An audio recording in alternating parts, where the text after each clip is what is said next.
Hey, everybody. Thanks for downloading this episode of the Black and Gold podcast, brought to you each and every week by Boone Shine Brewing Company. They're trying to make the high country a better place and to make Boone shine. All right. We're going to promote this again. I did this last week, doing it again because it's just so cool. It's the Dank Vader Black IPA, 7% ABV, 55 IBU, one of the hidden gems of styles in the beer world. The Black IPA was born out of necessity, but is perpetuated out of popular demand. Dank Vader balances roast, hops, toffee, and citrus in a way you can't conceive until you try it. The perfect companion for a chilly night and a big meal. May the hops be with you. I'm your host of the Black and Gold podcast. With me, as always, the world's most famous App State fan. He is Big C. Big C, now that we have done that promotion twice, do you know what it's about now? Yes, I know it's a black IPA and it has something to do with Star Trek, right? That's right. Yes. Yeah. Nailed it. Yeah, you crushed it there. And here's another thing, folks. This is tough. There's a really special Black Saturday beer. And obviously it's coming in November. That's when Black Saturday is. And when it's released, it's going to blow your minds. It's going to look so cool. And people are going to love it. So I'm teasing it. So when you go to the game next Saturday, not next Saturday, next Thursday, still buy your Boonshine, but just understand something really cool is coming up behind that. But we actually have something cool before the football game, and it's the basketball games that are starting on Tuesday, or I guess Monday, right? Monday, or both the men and women's are tipping off. The men are going to be in Michigan. Ladies are going to open up in Boone, and then we're off. Basketball season is here, and we're really, really excited. And this is a very special episode. It's our basketball preview episode. Charles, I'm really glad this landed on kind of like a bye week, so we can put most of our focus on basketball. I think we did a preview episode completely separate last year, so they had its own episode. But I guess for our sake, it's good that we could just focus on basketball. And Coach Sharp and Coach Kearns join us this week, and we're blessed to have coaches like that over our programs because they're so passionate and they're doing a good job. It really couldn't have turned out better for us, honestly. You certainly love the energy that they have and they bring to what they do every day, and they need their own standalone episode. Thank gosh for a bye, right? That it works out, because I would hate to not give them the time that they deserve, and I think we certainly did that with this upcoming couple segments here in a few minutes. So I'm excited about the new squads and to see what they can do. And you know what Coach Kearns is going to do. He's going to get some basketball players, and he's going to play defense, and they're going to play hard for 40 minutes, and they're going to surprise you each and every year. Yeah. So really excited. Both Coach Kearns and Coach Sharp are so intentional and focused about how they approach each season. They have a goal in mind of what personnel they want, who they want on the court. And it was very interesting to hear.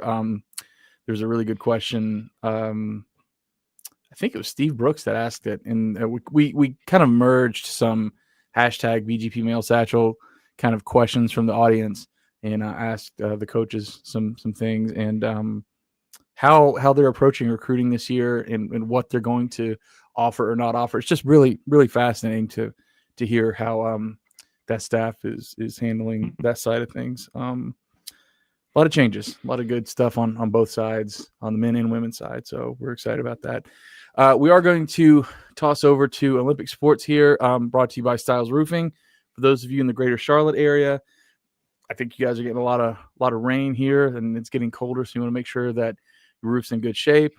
There is only one number you need to know to get your roof replaced or repaired: 704-842-1874. That's the number to call or text. Appalachia State alumnus and superfan Billy Styles, they run the best crew in the area, and they're not going to get paid until the job's done and you are satisfied. They work fast, and they do a great a great job. So any roof problems, 704-842-1874. And Community One Insurance. So if you are in North or South Carolina and you want to save some money, but pair that with superior service and to get the best rate and service possible, you're going to want to check out Community One Insurance. Zach Ligon and Matthew Johnson, both graduates of the Walker College of Business and the Brantley Risk Management Insurance Department. They love working with App State fans, and they do a great job. And they're not beholden to just one insurance carrier. They're going to get you the best deal, whether it's your home, auto, business, commercial property, whatever it is. They can save you money and get you better service. 828-455-2335 is the number to call or text Matthew Johnson, and Matthew.Johnson@community1insurance.com. Remember that, because they'll get you a quote. They'll save you some money. So Charles, we're on the very cusp of wrestling. Wrestling is right around the corner. We don't have anything to say about that quite yet. That's another part of this crossover season. But we do need to pay attention to these sports that we're heading into conference tournament territory here. And let's go to field hockey. Last time we left off field hockey, we had dropped a match to number 17 UMass, 3-0 in Boone. We faced Ball State on Friday and Wake Forest on Sunday. We do beat Ball State at home. Away, 3-1 on the road. And we do fall to Wake Forest, number 6 ranked in the country. Wake Forest 0-3. So that leaves us on the season 12-5 overall, 6-2 in conference. And then we have one remaining matchup. It's our last match of the year, and it's a conference match against Kent State. It's senior day on Halloween. So if you're feeling spooky, go check them out. But Charles, we're once again finishing another season off really strong. So hopefully we can make it 7-2 on the season for our conference record on Friday. Yeah, and that will be big if we can. Once again, 12-5 record, 4 losses to ranked opponents. Very strong season. And we're in the tournament. It's just a matter of how the seeding falls. So that's why Friday is so important. We know one of the 2 teams that will play, but it depends on how everything shakes out. It could be UMass. I think it could be Miami of Ohio. We've played UMass quite recently and lost 3-0, and played Miami of Ohio and lost 7-0. But that was back in the early part of the month. So didn't score goals against either of those teams, but I think we probably have something in the tank. So big one on Friday for sure against Kent State. Need to win that one and see where the chips fall and head into next week and hopefully have a strong showing at the MAC Field Hockey Championship in Harrisonburg, Virginia. There you go. Now moving on to volleyball. So this is kind of a bummer here. Volleyball got off to such a hot start, and going on. We mentioned this last week. It was gonna be tough because they had to go down to Statesboro and then come right back on the road, come home, and go right back on the road to Conway. And we're dropping 2 series in a row, getting swept. Of course, I mean, you can only split or get swept. I guess that's how math works.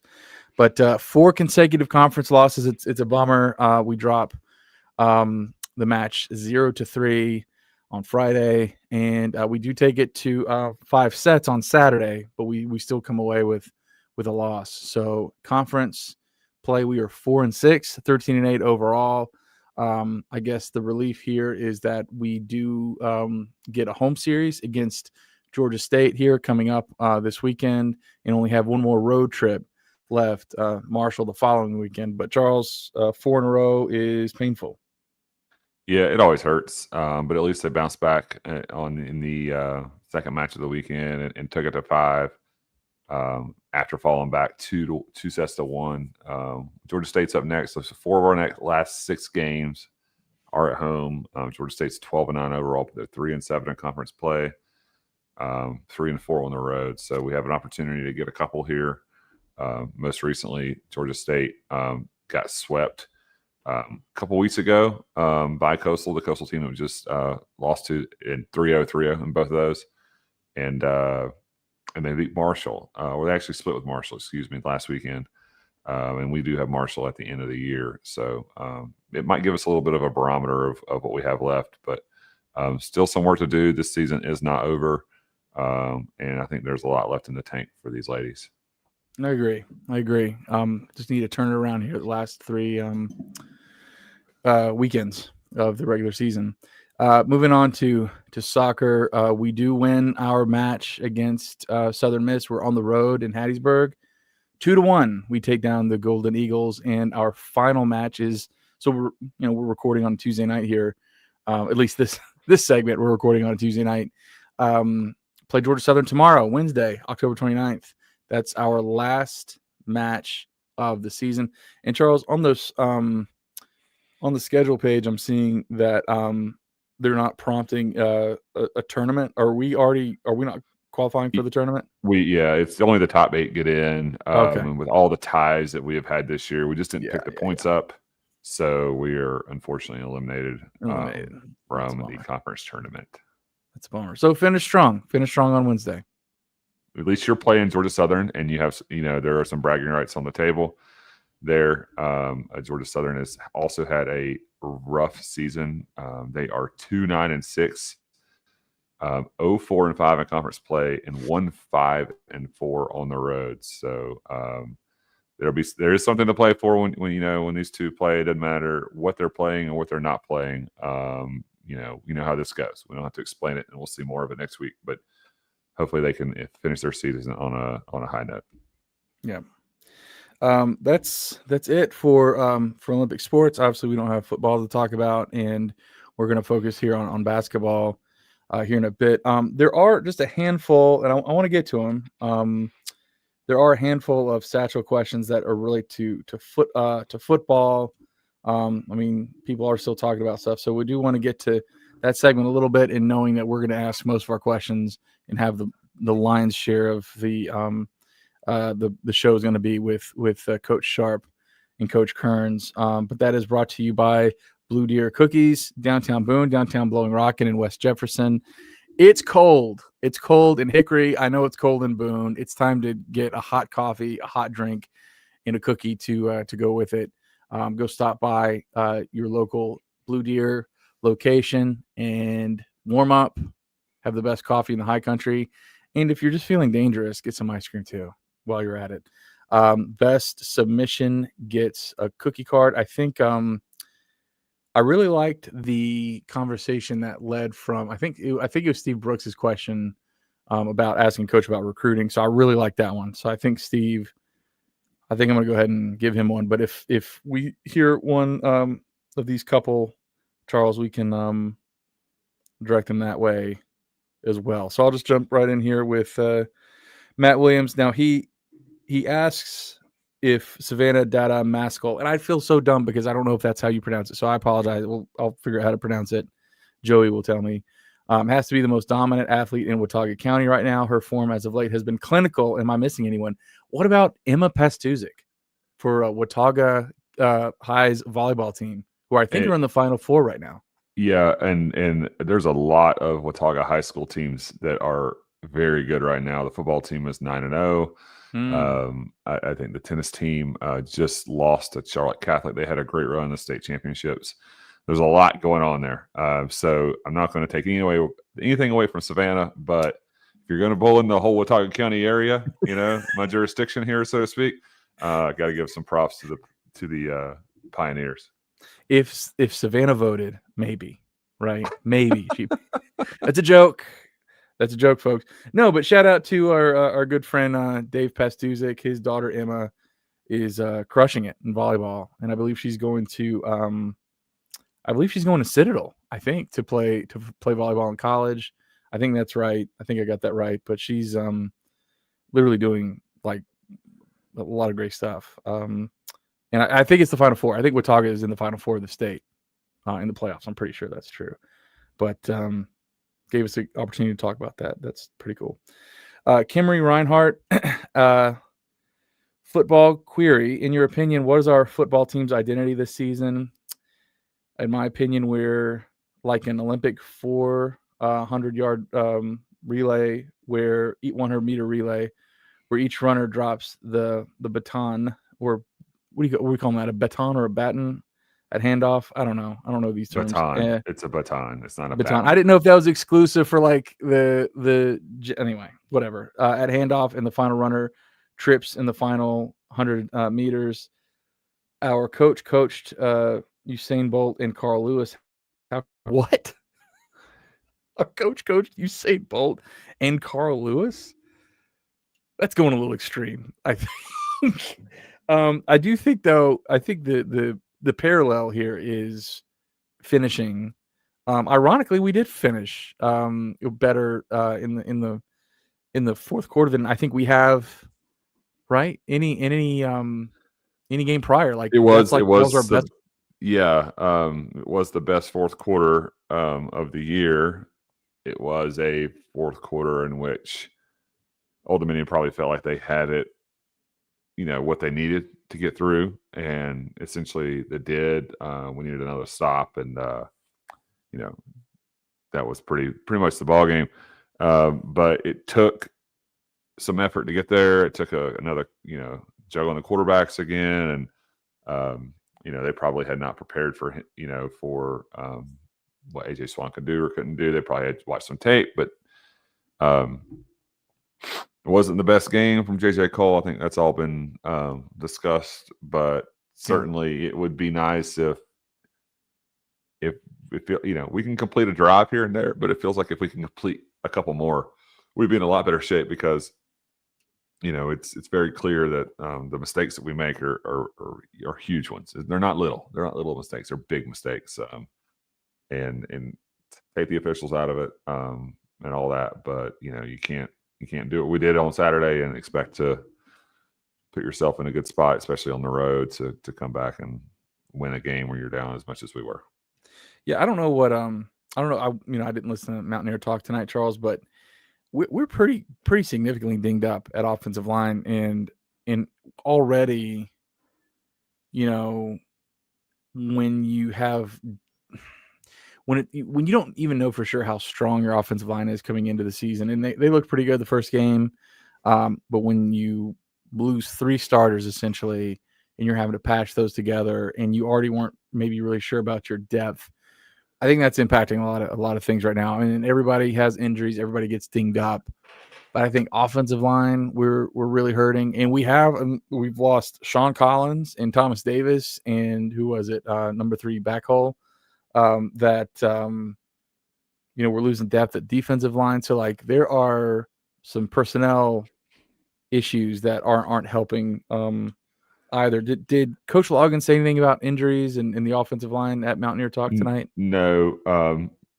I think what he did allude to in the Sunbelt Zoom media thing was that he didn't want AJ to play behind a depleted offensive line, AJ Swann, which is, I think, an interesting comment, because basically it says I'm okay with JJ Cole playing behind an injury. That is kind of what this is. Like so there's, what does that sound like? Sounds like a little bit of favoritism here. Yeah, I don't know how to take that. And maybe I heard it wrong. Maybe I'm reading too much in between the lines, but that's what it sounded like. So maybe he thinks we'll be better with AJ Swann, or that's his preference, or that's truly his QB1. But I think I also remember him saying that in Mountaineer Talk that JJ deserves the right to start. So somewhere in there, something is not jiving. Like he almost said that JJ won the job. I'm like, well, or is he just hurt or not? Yeah. Or inexpendable? Is that that's what I'm hearing. I hope I'm not the crazy one here, but that's what I'm hearing. So what kind of maybe he doesn't think, maybe he thinks AJ is more vulnerable to getting hurt again, more so than JJ. Maybe that's another maybe that's another way. Yeah, maybe that's another way to look at that. But I mean, the point is, I think that offensive line could potentially be like, that's a huge deal right now. And kudos to those boys for, I mean, they're out there taking the hits. I mean, offense, when you play on the line of scrimmage, you're getting hit every single play, every single snap. You're running into somebody, you're crashing a car basically. But we are down. I mean, we're down in an inordinate way, versus just years past where you got like, hey, he's played with a bum ankle this whole season, blah blah blah. There's some guys that were doing that and still got hurt enough that they're not on the field. So that's a really big deal. And because you'd like to say things like, well, this particular skill position player, a lot of that stems from the offensive line, establishing the run, opening up the pass that way. It all starts there. Yeah. If you don't have it straightened out, then you're going to be in trouble. But as far as the identity for this team, I was actually talking to, of all people, Billy Stiles about this week. And, I just think that this team, from what I see on the defense, I think they're better coached this year. I think they're making less mistakes. Like, there are less people out of place on defense than I felt like they were last year. We did have that one busted play at ODU, and I think it stood out because we really haven't seen a lot of that this year. I think the closest that we come from seeing like busted plays are like guys open in the middle of the field. We've seen that a few times, but there's not one person that's like jumping out on the TV on defense, but they're playing well. So like no superstars, but playing well. And on offense, I think it's tough on offense right now. Georgia State's really terrible. So I think we were able to kind of have our way with them, but going against Old Dominion, I think we were, how about this, Charles? I think we're really sloppy on offense. I think we look sloppy on offense. We're dropping passes. I think the only bright spot really was Isaiah Cummings. I mean, if we're going to be honest about it, Dozier was making good plays, but he dropped a few passes. But we're not living up to our potential, I think, on offense with execution. Leaving just a lot of points out there and not on the scoreboard. That's essentially what it comes down to. And may have given you a chance in 2 games, and you win one of those. Let's say 3 games, you win one of those, you win 2 of those. We feel a lot different about ourselves than we do right now. But yeah, sloppy is the way to put it. You turn it over. When you're close to scoring, that's bad. You don't drop passes. You don't catch passes on 3rd down conversions. That's bad too. Put your defense right back out there and makes them vulnerable. Yeah.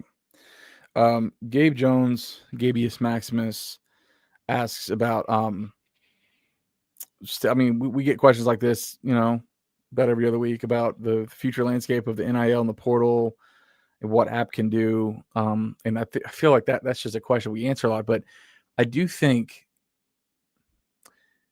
the next thing that will happen that will, in a rare moment, be something that will help everybody, not just the big guys, is eventually it's going to come to pass that football players will be able to be signed to contracts that could be enforced.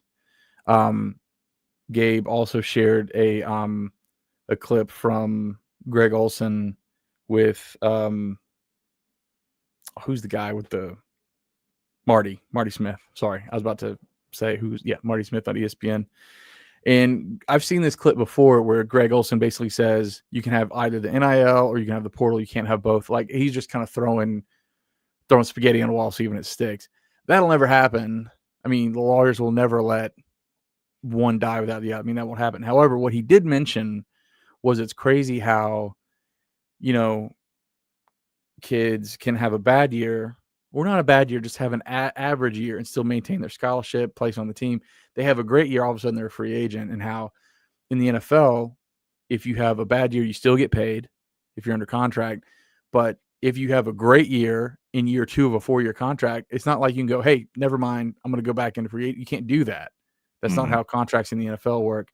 And I think something like that will come down where it will allow colleges, they'll have to put some maybe upfront skin in the game with the players, but it'll maybe protect them from just getting poached and having all of their effort and investment into these players just kind of fizzle away as soon as they get good, And there's both sides of this in professional sports. So there's lots of examples of guys getting paid and then falling off and not working as hard. But I definitely prefer the model in which it feels like you've rewarded someone for actually doing something versus paying them for doing nothing.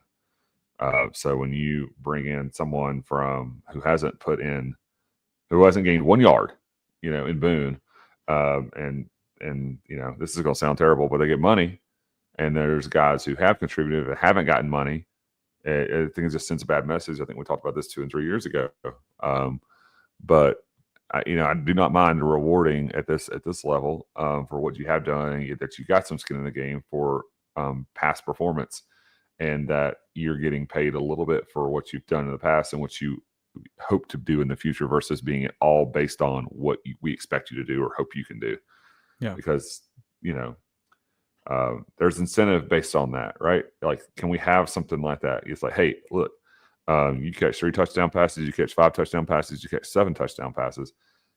Then again, this isn't an NFL ownership group that has billions of dollars and can just say, hey, well, guess what we got to do? We got to turn out,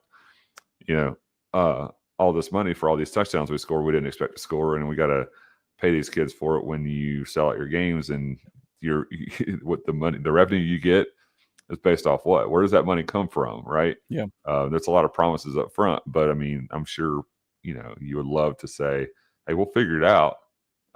It's not the same way, but there's got to be some middle ground there. Yeah. That's the other thing that's very. I just don't think the average fan, the average, even the average player, really gets this. That virtually every G5 mid-major athletics department loses money. Mm-hmm. Everyone. And like at Appalachian State, we field 17 sports, right? There's one that is a clear moneymaker. Baseball sells tickets, wrestling sells tickets, basketball sells tickets. But there's only one that is like a revenue sport, to where it would I don't even know if football breaks even, to be honest with you. Like, with the amount of money that it costs, operations, everything else, like just dollar for dollar, like if you're just measuring that back and forth, I don't even know if football would make money. Now, where it's valuable is it's like our greatest marketing tool. So it keeps us relevant, keeps, helps keep kids applying. And so in that way, it makes money, right? But this whole idea that the players need a slice of the pie, they need like, where's my piece? Where's my piece of revenue? The truth is that these programs like Appalachian and like I said, there are more that lose money than not.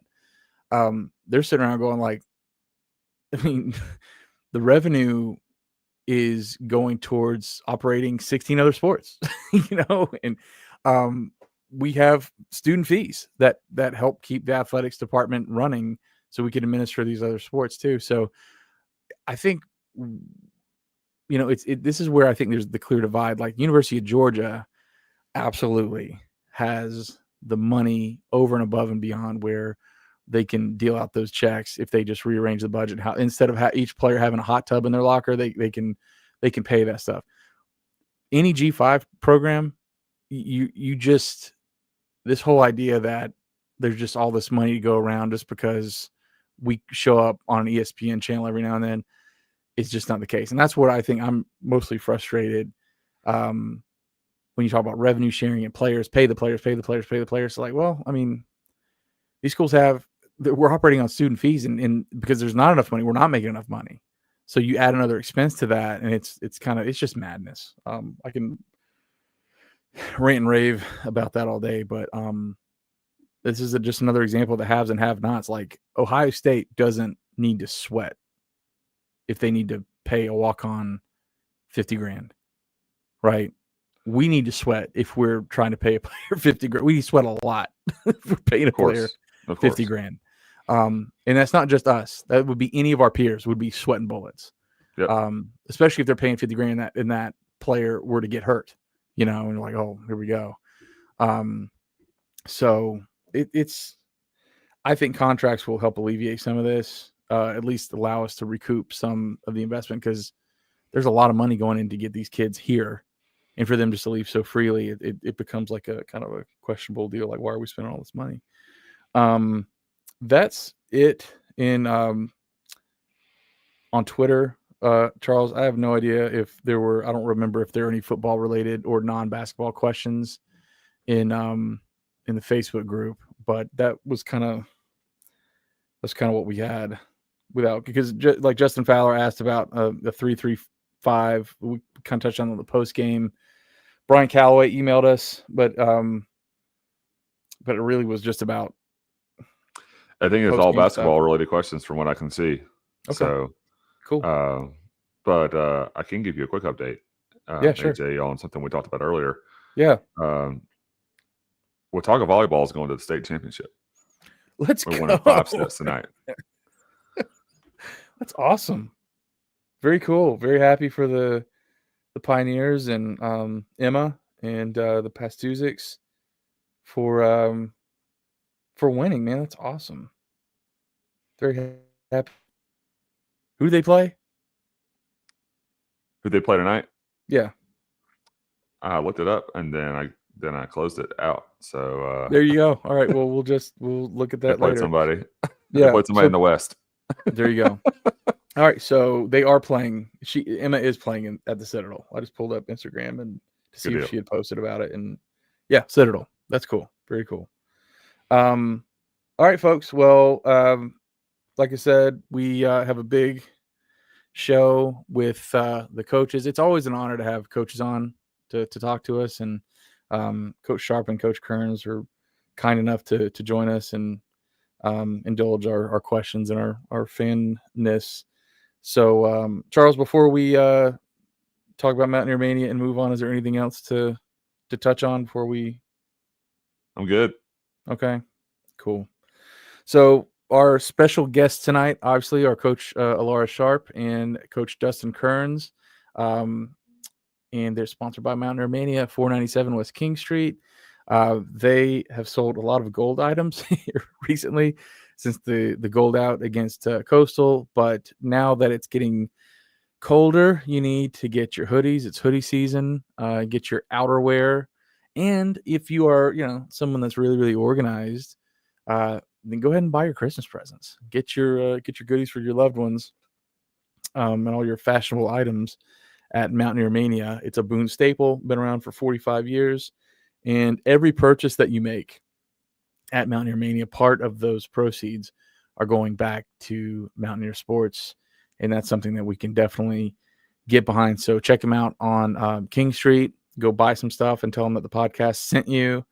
And get a hoodie. We got a hoodie a couple weeks ago for the gold out at Mountaineer Mania. So, yeah, that's it for the rest of our show. And so we want to sit back, relax, get a smoking jacket, a nice pipe or cigar, your favorite beverage. Maybe it's a Boonshine, and find a comfortable place to sit. Get ready to hear the soothing sounds of Appalachian State women's head coach Alara Sharp and Appalachian State men's basketball coach Dustin Kearns.